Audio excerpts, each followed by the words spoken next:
Halo Studio Lovers. Kali ini kita akan bahas sebuah proyek besar yang sedang berlangsung di Indonesia. Bukan cuma sekadar pembangunan, tapi ini adalah langkah strategis untuk masa depan bangsa. Yap, kita sedang ngomongin tentang Ibu Kota Nusantara, atau IKN. Proyek ambisius yang pembangunannya terus dikebut. Jalan utama sebentar lagi dibuka, kantor-kantor pemerintahan mulai beroperasi, dan berbagai fasilitas penting sudah siap menyambut. Tapi tunggu dulu. Ini bukan cuma soal mindahin pusat pemerintahan. Ini adalah perubahan arah besar. Langkah strategis untuk membentuk wajah Indonesia ke depan. IKN dibangun tepat di tengah-tengah wilayah Indonesia, di titik 0 km yang berada di garis khatulistiwa. Lokasinya sangat strategis.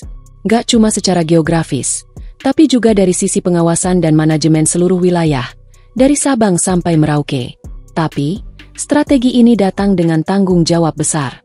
IKN bukan cuma pusat pemerintahan, tapi juga titik vital yang harus dijaga super ketat. Nah, pertanyaannya, apakah ini bagian dari strategi pertahanan jangka panjang?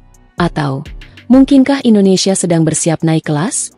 Dari negara berkembang, jadi kekuatan regional, bahkan mungkin menuju status negara adidaya?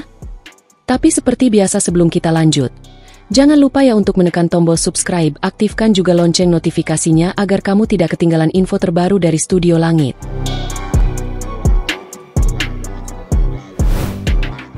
Sebenarnya, wacana ini udah muncul sejak tahun 2022. Salah satu langkah nyata datang dari TNI Angkatan Laut. Pangkalan Angkatan Laut Balikpapan akan di-upgrade jadi Lantamal, Pangkalan Utama Angkatan Laut. Kenapa? Karena posisinya sangat strategis. Tepat di depan Alki 2, jalur laut penting yang ramai dilalui kapal domestik dan internasional. Untuk itu, TNI AL udah dapat hibah lahan dari Pemda Balikpapan. Lantamal ini bakal dilengkapi berbagai fasilitas pendukung, infrastruktur diperkuat, sistem pertahanan laut ditingkatkan. Tahun 2024 lalu, digelar rapat pimpinan TNI AL yang dipimpin Kasal Laksamana Muhammad Ali. Hasilnya, lokasi Lantamal baru diputuskan di pesisir Melawai, cuma sekitar 1 km dari lokasi lama. Dan yang menarik, akan ada perubahan nama besar-besaran. Lantamal bakal berubah jadi Kodamar, Komando Daerah Maritim. Bukan cuma ganti nama, tapi juga ganti doktrin dan perluasan peran di sistem pertahanan nasional. Total, bakal ada 8 Kodamar A dan 6 Kodamar B, dan bukan cuma AU juga ikut gerak.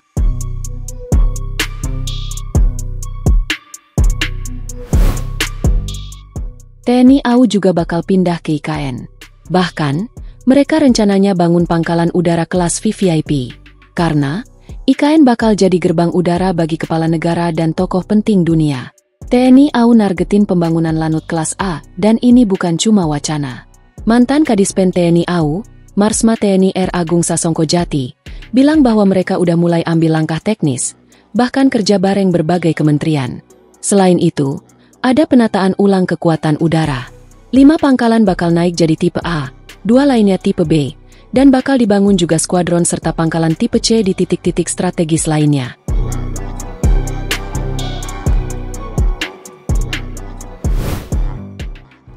Tapi tenang, bukan cuma aspek militer yang diperhitungkan. Pemerintah juga lagi nyusun sistem pertahanan nasional yang jauh lebih luas. Laksda TNI Krisdianto dari Kemenko Polhukam bilang, pemindahan ibu kota ini bakal ngubah peta pertahanan nasional secara total. IKN bakal dijaga dengan sistem Smart Defense. Apa itu?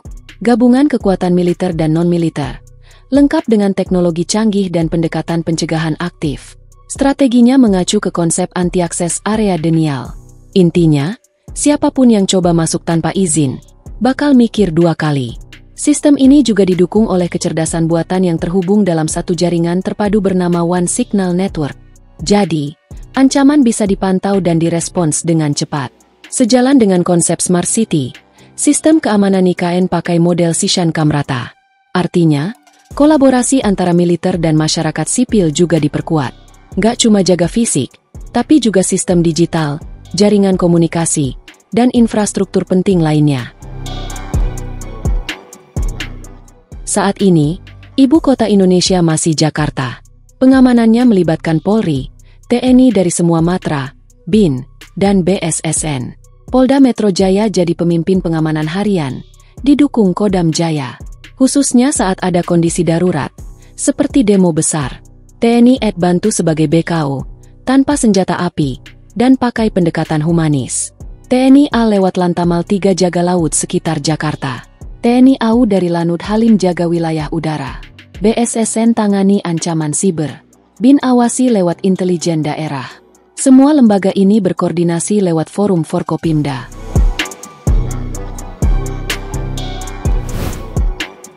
Secara geografis, posisi Indonesia memang super strategis.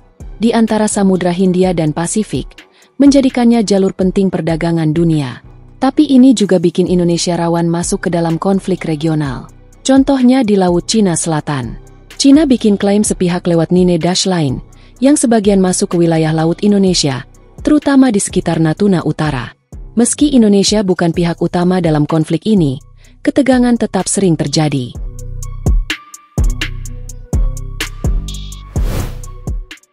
Dengan Malaysia, hubungan relatif stabil, tapi tetap ada isu, kayak wilayah Ambalat dan Pulau Sebatik, juga soal TKI dan budaya. Di timur, Indonesia berbatasan langsung dengan Papua Nugini. Masalah separatisme di Papua kadang bikin hubungan memanas.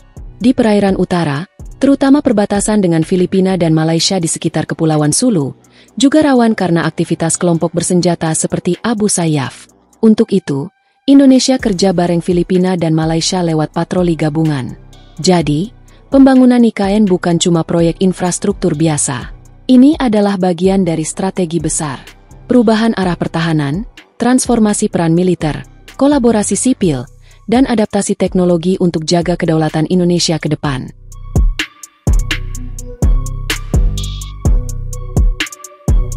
Jangan lupa terus dukung kami dengan cara subscribe, like, komen, dan share video ini. Sampai jumpa di video berikutnya.